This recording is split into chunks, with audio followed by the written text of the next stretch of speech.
This is a production of WKNO Memphis. Production funding for Sports Files is made possible in part by the WKNO Production Fund, the WKNO Endowment Fund, and by viewers like you. Thank you. Today on Sports Files, we recap the year in sports and look ahead to 2014, and do so with a distinguished panel of local media personalities.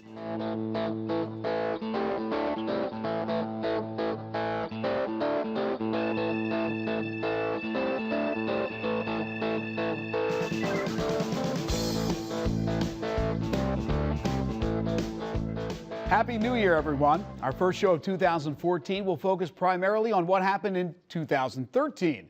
Yes, today is our Year in Review program, where we'll look back at the best and worst from the sports world, both locally and nationally. However, we do plan on pulling out the crystal ball and making some bold predictions for the new year. To help me with our take on the last 365, I've assembled a terrific panel of sports media personalities who aren't afraid to throw out an opinion or two. Joining me today, the voice of the Memphis Tigers and Sports 56 radio host Dave Woloshin, Memphis Daily News sports columnist Don Wade, and Mid-South radio personality Sean Arnell. It's a sports world look back and peek ahead next on Sports Files.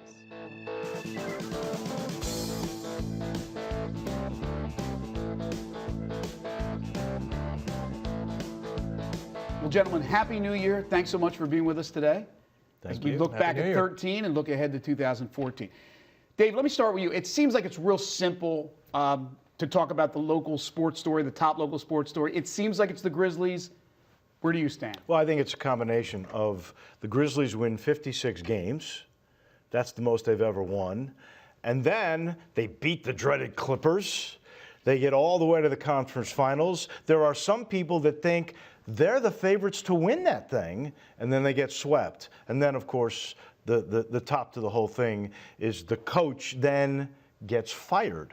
How does that happen? The best year in history, Western Conference Finals, get revenge, and you fire the coach. That makes it an incredible story.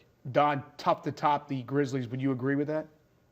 I would, and technically the management would say they didn't fire Lionel, they simply didn't retain him. Semantics, right. Obviously.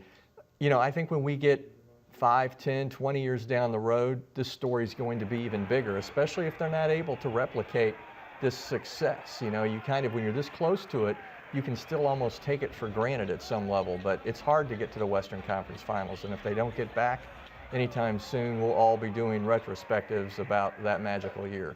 Everybody certainly got Grizzlies fever, no doubt, with the year they had. Is that the story of the year, Sean? Yeah, and add the ownership group to it also, Yep. and who they brought in and how they're going about operating the team too. I think that's a storyline too. You're seeing a different, paradigm here of that, going from that gut feeling for basketball to what the machine says right now. So I think the way they've come in and what they've done behind the scenes here, I think that's a pretty big story also. All right, with the Grizzlies being the really the sports story of the year and everything that went with the Grizzlies, let's talk about the local sports person of the year. Does it have to be a Grizzly? What do you think, Sean? Does it have to be? Yeah, I know it's obvious, guys, but Zach Randolph to me, just what he's done with the city, what he represents with the city, I would go a Zach Randolph, I guess, for Sportsman of the Year. Yes. Don's second All-Star appearance for Zebo, everything that he's done in the community that Sean alluded to. I know the Commercial Appeal, they had it as their sports person of the year, one of your old stomping grounds. How do you see it? Yeah, you can't really argue with that pick, but I kind of think of it this way. I'm going to say that the sports person was what we thought of as grit grind, which I know isn't a person, but it was this very real, if yet intangible thing during the great run.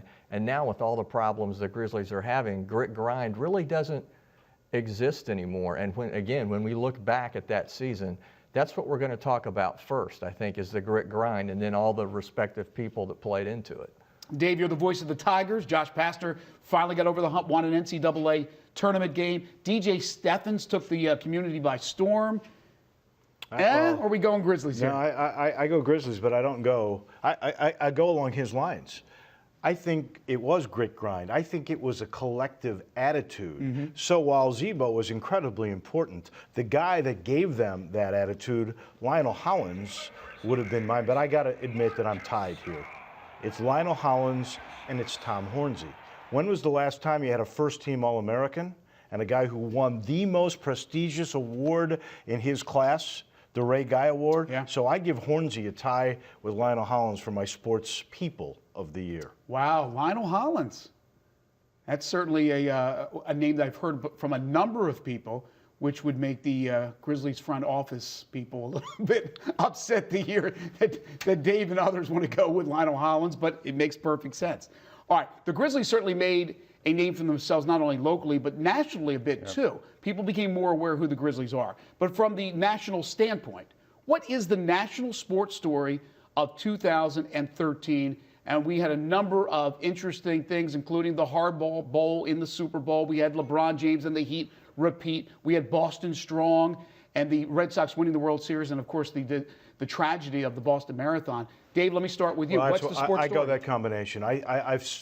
The city of Boston was so low, so down after the Boston Marathon bombing, and we're going to see that again and again and again throughout our lives, and how dramatic and impactful that was. And then we're going to remember how the team was taken back up, and the city was taken back up by David Ortiz and that home run where the guy goes flying into the bullpen to try to catch it, and Ortiz grand slam, and the performance they had. I think the story of Boston is the story of the year. Don, how do you see it? I think Boston captured kind of the worst and the best of the sports year. But I think there was a giant overlooked story that the NFL just made go away, and that was the concussion settlement for $765 million that basically kept their internal memos, if you will, secret and away from us, so we wouldn't know when they knew what they knew. And we're going to continue to see players have problems as they retire and things happen. But real nice job of paying a price to sweep that under the rug as much as they could. Sean, I know you're a big college football guy. Bama repeats, but are they good enough for the sports story of the year nationally, or somebody else? Something else? You know, to me, I'm sitting there going along with these guys here too, but to me, it's a totally different sport. But The Fall from Grace by Lance Armstrong is a story that, because a man who catapulted America as he did in a sport that that people rarely watch, he got people interested in cycling, Greg, and the cancer situation too, the Live Strong, what he did, what he represented, and to see that fall from grace, to hear him say, he did do this stuff, and how mean he was going after people who tried to differ with his opinion. That fall from grace story there is something that I didn't want to see, but we did see it, and I think that's a pretty big story. Some other interesting stories we had last year, of course, the whole Johnny Manziel phenomenon, winning the Heisman and then all the antics off the field. The Aaron Hernandez tragedy saga that's going on in the Boston area. Also, we had in early part of the year, the Manti Te'o Hoax. The hoax exposed, the girlfriend. Well, his girlfriend's out in the lobby. I mean, We also had the Richie Incognito, Jonathan Martin deal with Miami. Riley Cooper came out, used the N-word. So there were a lot of negatives. Overall, just a real quick thought of 2013. Was it a great sports year altogether with what we're used to seeing on an annual basis, Sean? I think, well, it was more hardcore stories. It was, wasn't it? Yeah, a fall from grace, a murder, as you said, too. The marathon bombing? The marathon thing, the harassment issue, too, in NFL locker room. I mean, we've gone into a sacred area by athletes. I'm sure Dave will tell you, too, and Don, those guys, that's their private area. We're not allowed in there. The team is, that's their area. And they put us in there. This harassment trial has put us inside that locker room, and they don't want us there. So I think just the negative feel and how serious some of these bad stories were last year, that was a pretty tough year. Yeah, Don, you brought up the concussion story as your top national sports story. There was a lot of negative stories of away from the field, if you will. Right, and PEDs in baseball, that's maybe never going away. And, we had, Roger Clemens, Barry Bonds, Sammy Sosa come up for Hall of Fame vote and not get in. And we're going to continue to see that where guys are not getting in because people just don't trust their numbers. So, but, the saving grace, we did have a great local sports story with it. You know, it was nice to have that, you know, to kind of turn away from kind of all the bad news nationally. Dave, how would you grade it out? Yeah, it's interesting. I grade it out great. I'm a talk show host. What do you have to have for a talk show? You have to have Controversy. conflict, controversy. That's what makes drama. So in those regards, and you know, I had, as you asked us to write the worst moment, and it's funny. The worst moment for me was the revelation of the concussions and how we know it means dementia, it means Parkinson's, it means Alzheimer's. It's horrible, and they gave $565 million to all these old timers that are suffering from these end results. That was, I mean, think about what they get in money from television revenue alone. They were so cheap to those guys. That and the bullying. It was a year, you know, where we had falls from grace, and you're right about Lance Armstrong, but A-Rod too. A-Rod won't accept the penalties. So you had all of these wild, crazy things to go with some pretty darn good teams. Chicago Blackhawks, that's my most underrated story. I don't know if you're getting to it. But the Blackhawks were, I mean, that's their second cup in 4 years. Don't forget what Venus Williams accomplished this year. I mean, there was a lot of great things that occurred too. The AP gave LeBron James their Sportsman of the Year, nationally, Sports Person of the Year. Who's your National Sports Person of the Year? David Ortiz, to me, would be the guy. And to kind of piggyback off what Dave said, that moment, capturing that moment, putting that feel of that city on his back, and really addressing how the blue-collar person felt about Boston at the time, to bring all that stuff in, and for them, and the way he played in the World Series on top of it, too. I mean, he backed everything up. He was phenomenal in that series. I'd go David Ortiz. Don? I would agree with their pick of LeBron, but it was interesting. I was looking back at their list, and there was about a 9 or 10 year period where everybody who got it ultimately had issues. Lance Armstrong won it 4 years in a row. Barry Bonds won 1 year. Tiger Woods won several times. Mark McGwire. So it's not like that stuff is anything new. Maybe they should wait to the following year to go back to that previous year. No, you're right, Dave. Well, I went with the AP Sportswoman of the Year as my sports person because Venus Williams did things. She's the oldest ever to be #1 in the history of the game. She had made $12 million. She won 2 majors. She had a 30-something match win streak going on. She totally dominated that sport. And more Serena, so than, right? Serena. I mean Serena. Right, I'm sorry. Yeah, Serena Williams. No, she had an absolutely outstanding year, and when it's all said and done, she may have all the records in women's tennis. All right, we've alluded to already bad things that happened. So what was the worst sports moment in 2013? Well, let me start with you. Well, I go back, and I really believe it was the way the NFL treated the people that built their sport. The veterans only getting that portion of money, that $565 million. That's ridiculous, considering all the ramifications that we know that they were responsible for, that they had knowledge too, and they just looked the other way. I thought that was a very low moment. And I'll tell you, the bullying, as we already brought up between Martin and Incognito, that was something that we just didn't realize how deep that culture went. Right. From a visionary, not from a visionary, but from seeing it, it had to be the Boston Marathon. Because the concussions, we hear people talk about it. We saw it at the Boston Marathon, and that's an image we'll never forget, Don.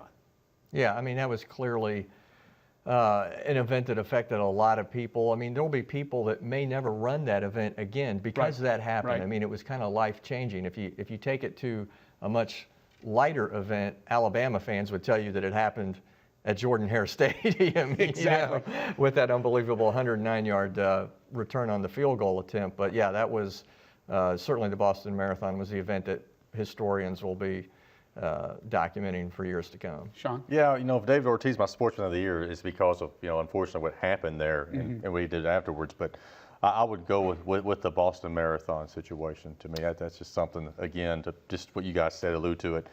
Just a traumatic experience of seeing those images on television, people crying. Yeah, that was tough. All right, give me a quick, maybe most underrated sports story of the year. Well, it's probably you and your Blackhawks, right? Well, it started with my Blackhawks. Since I already mentioned it, I'll give a local underappreciated story. DJ Steffens. Yes. DJ Steffens was going to redshirt. Josh Pastner wanted DJ Steffens to redshirt. Could you imagine what last year would have been like if it wasn't for DJ Steffens? What a great kid and what a great athlete. And he had asthma. He overcame asthma to do what he did. Well, they finally figured out medically what they needed to do with surgery to get him right. Those doctors should be applauded. Yeah, there you go. Don Wade? Well, mine would actually be one that Wolo mentioned earlier. It would be Tom Hornsey winning the Ray Guy Award, the Memphis punter. I'm not even sure everybody knows who the Memphis punter was. But, Right. you know, Justin Fuente has always made the point that you can come to Memphis, regardless of what's happened lately with whatever the record has been, and you can still win national awards. You can still get to where you're trying to go. And Tom Hornsey winning the Ray Guy Award proves that. Sean? Oh, man. You know, to me, the timing of it and the impact it's going to have later on, we don't know yet, but it was a big deal then. So I go with Manziel because I think we're going to see, if that were in January, February, man, July, guys, there's nothing going on. I mean, Dave will attest to that. I mean, that was just a perfect storm for him. But to see how Billis and company kind of piggybacked off Manziel to kind of out the NCAA, if you will, for jersey sales and everything else too, I think you're going to see more of that down the road because of what Manziel did. Everyone's making fun of it, but then that's a pretty big deal, what he did to get by with it and how he got away with it too.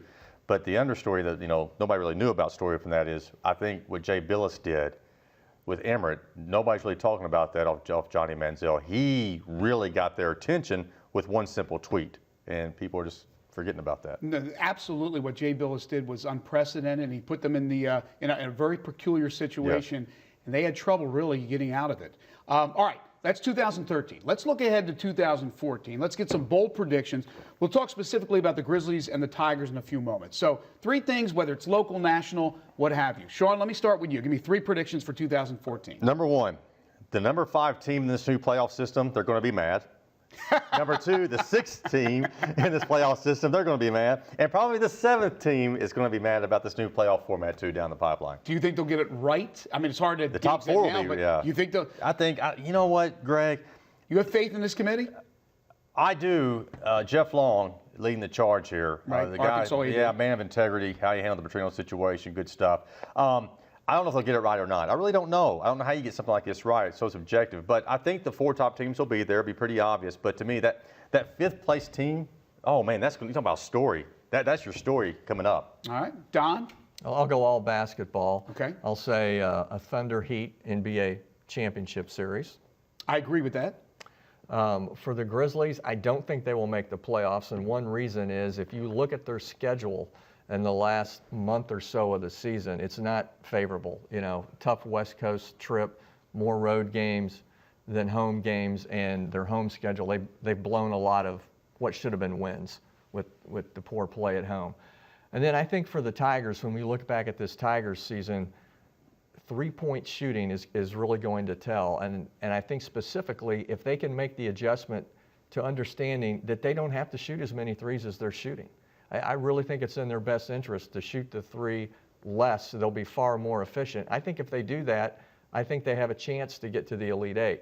If they don't do that, then they could have a very quick exit. All right. We'll Josh Pastner will definitely disagree with you about that. He really believes they got to hit threes. I mean, there is no doubt about that. Well, we'll talk more about the Tigers and the Grizzlies. I know you got 3 other predictions for Okay, 2014. I'll give them to you. The Cardinals, St. Louis, the city of Memphis, and the bondholders will all get their act together soon, and there will be a new 17-year agreement, and the AAA baseball team will play at AutoZone Park. I like that. I like it. Justin Timberlake will become a bigger presence with the FedEx St. Jude Classic Golf Tournament.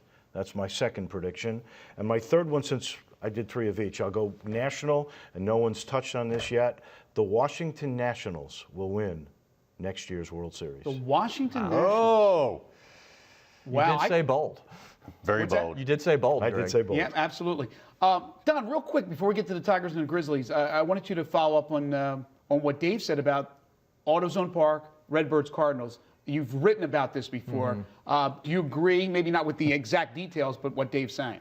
Yeah, I think it'll get done, and I think some of the obstacles that have been encountered so far haven't had as much to do with the baseball side of it as just everything that's going on in city council land and the mayor's administration. And I don't claim to be an expert on that side of it, but Bill Dries, who covers all of that for us at the Memphis Daily News, is an expert, and he's done a pretty good job of documenting that, you know, there were other things involved. You know, the council unhappy with the timing of when they got information, didn't get information. That's all played a huge part in this to this point, but I think it'll get done.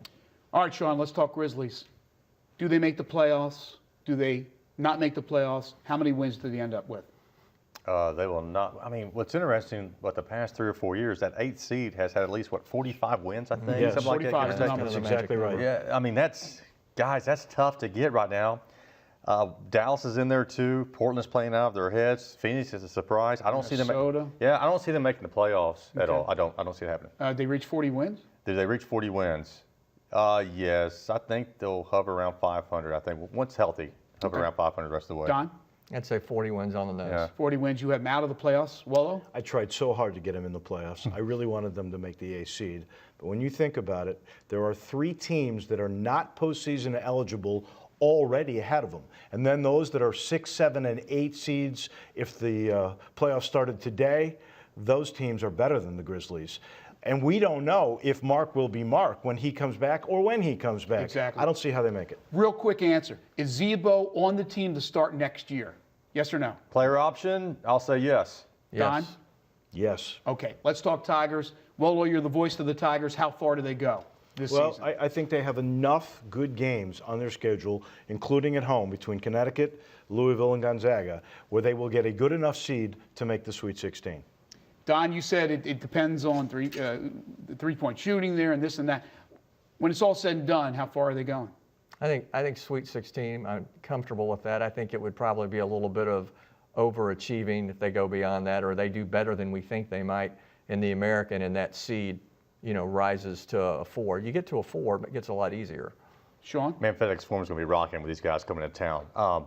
What I like about this team, to me, is how they can play. You want to go up tempo, we'll go up tempo. You want to go a little half-court set, we can do that too. You want to go big, we got some bigs down here too. I mean, all the talk of this 4-guard lineup, but yet look what Goodwin and company are doing. Nichols down low also. So the way they can play, if they want to go up tempo, they can. Just having that mobility and flexibility Josh has, I think they're going to surprise some people this year. I really do. I can't go against the voice of the Tigers and Don here. Sweet 16, I'll just piggyback off Dave, but it would not surprise me to see them go a step farther in this thing too. You have to have some luck, don't get me wrong, you have to stay healthy. But just the way they're able to adjust, 4-guard, 3-guard, 2 guys down low, man, a lot of teams don't have that luxury in college basketball this year.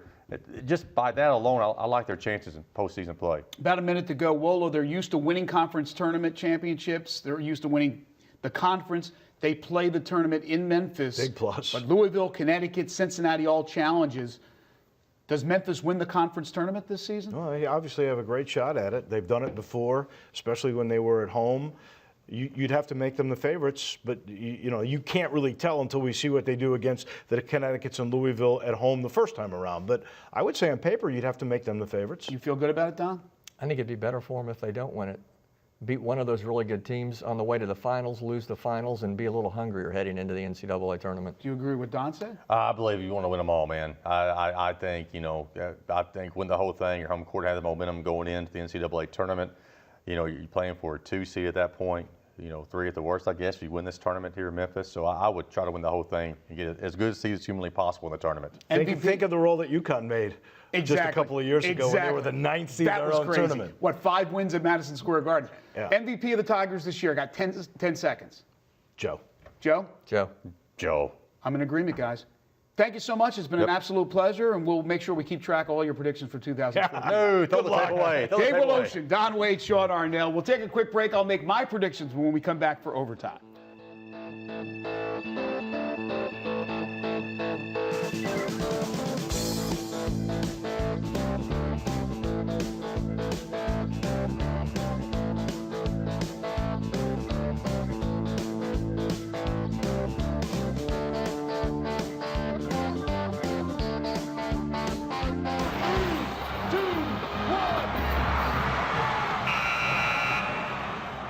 Okay, you've heard from the panel, and now a prediction or two from your host.